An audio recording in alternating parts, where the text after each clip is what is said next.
Hello and welcome to the 16th of our ACCA P7 Advanced Audit and Assurance lecture recaps. This one was on related services.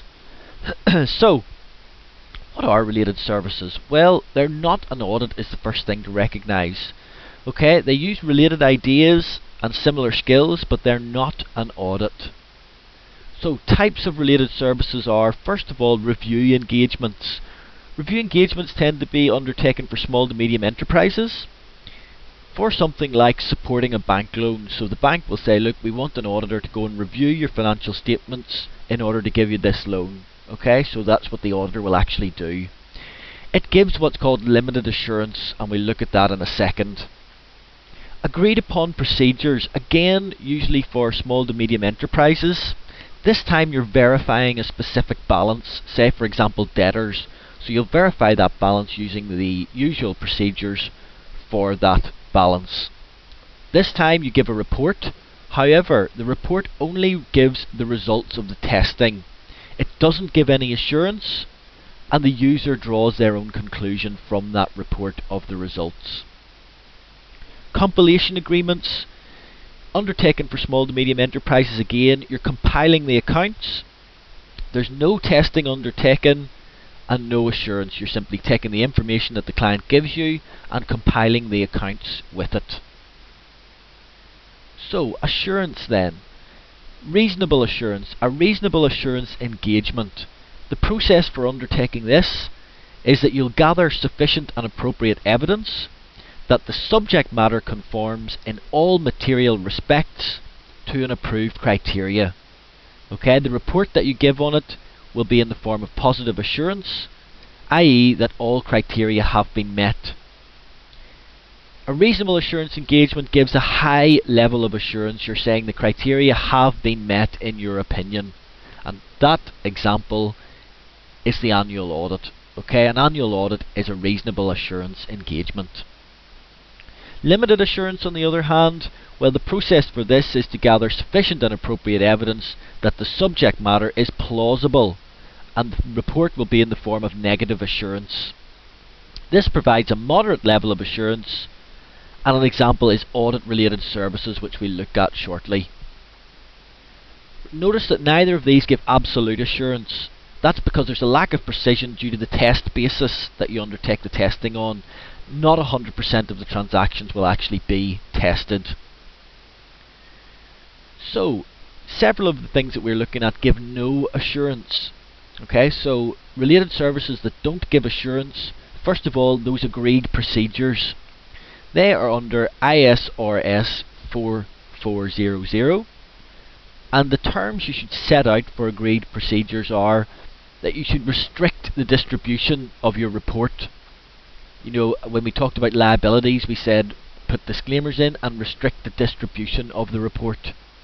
You should set out a clear scope, a clear purpose, the format of any reports, etc., and the limitations, i.e. that it's under a test basis. So this is to conduct an agreed upon procedures engagement. Then you simply report the facts as you have found them. Another engagement that gives no assurance is the compilation engagement. Again, this is under ISRS 4410.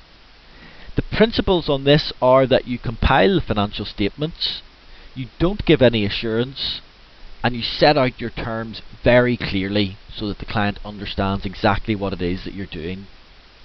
The work that you should undertake, well, you should gather good knowledge of the business, know the accounting policies that are being applied, and know the form and the content that's supposed to be given for the financial statements you're preparing.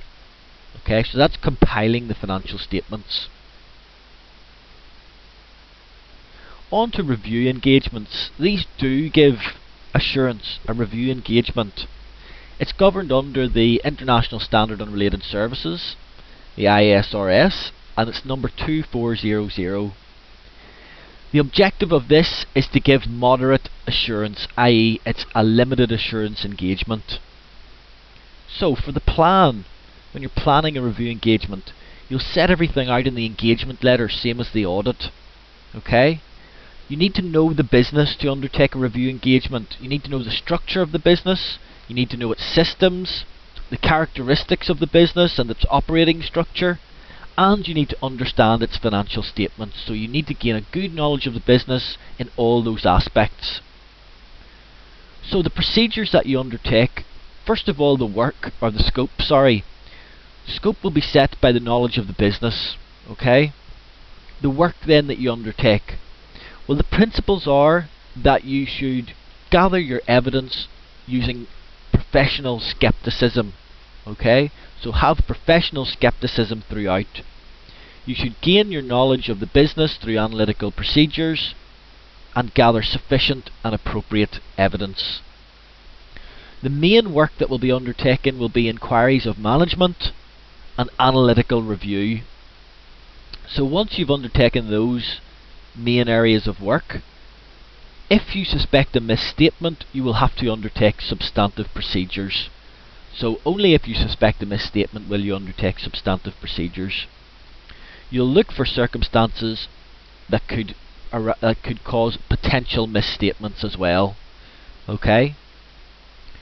So the report that you will issue on this will be clearly expressed. First of all, it will be in the form of negative assurance. For example, we are not aware of any material modifications that should be made. Okay, so that's an example of a negative assurance report. So, types of review engagement. First of all, reviewing interim financial statements. In several jurisdictions this may be required by law, so you might have to do it. The company may choose to do it in other jurisdictions, and the report, if you do it, should be published with the accounts and in the form of negative assurance. Okay, so if you perform a review of the interim financial statements, your report should be published with the accounts in the form of negative assurance. Another type of review engagement is due diligence.